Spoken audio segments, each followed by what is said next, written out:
মাঝখানে গিয়ে সাঁতার কাটি।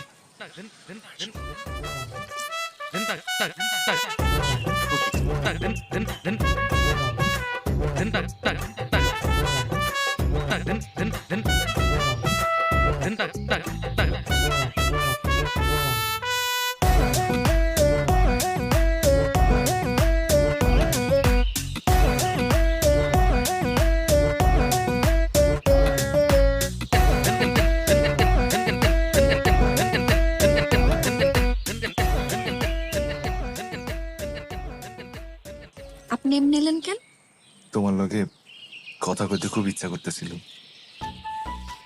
আল্লাহ গো আল্লাহ, তাই বলে আপনি এমনি আসবেন? হ্যাঁ, এতই যদি দেখতে ইচ্ছা করে তাহলে তো বাড়িতে একেবারে নিয়ে গেলেই পারেন। আমি তো নিতেই চাইছিলাম, তুমি তো গেল না। ইস, আমার দোষ নাকি? আমি যে কখন কামতে কামতে ফিট খেয়ে গেছি সেটা তো আমি নিজেই জানি না। হোক, প্রেমটা আর একটু বাড়ুক, তারপর নিমন নেই। আচ্ছা, কাল রাতে আর কোনো সমস্যা হয়েছিল? কিন্তু আপনাকে ধন্যবাদ। আপনি যদি তখন হাজির না হইতেন আমি তো আমার আব্বা আমারে বুঝাইতেই পারতাম না যে আমি আমার জামার লাগে কথা বলতেছিলাম। আপনি একদম সঠিক টাইমে আইছেন। বইয়ের বিপদে যদি জামাই না আসে তাহলে আর কি আইব? তো আব্বাই তো অন্য সিদ্ধান্ত নিচ্ছে।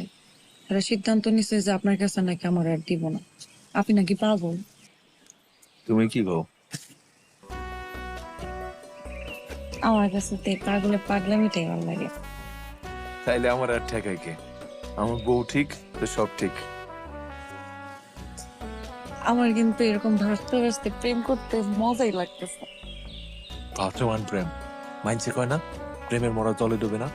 আমি তো কই প্রেমের জেতাও জলে ডুবে না, প্রমাণিত। আপনি এত সুন্দর করে কথা কন, আপনার কথা খেলে আমার শুনতে ইচ্ছা করে। ওই শালা, সাঁতার কাটতে কাটতে অত দূর গেছিস কেন? উইঠাই, ঠান্ডা লাগবো তো। ভালোই তো লাগতেছে, একটু কাটি না, আইতাছি। তুমি পারে থাকো না।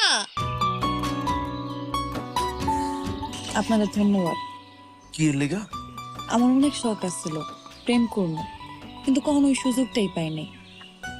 আপনি আমার সেই সুযোগটা করে দিচ্ছেন, প্রেম করতে পারতেছি।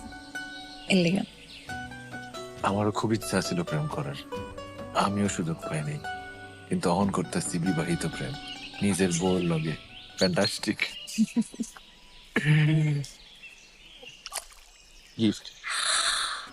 আল্লাহ আল্লাহ, এত সুন্দর গিফট নিয়ে আসছেন। আমি পরে দেবো।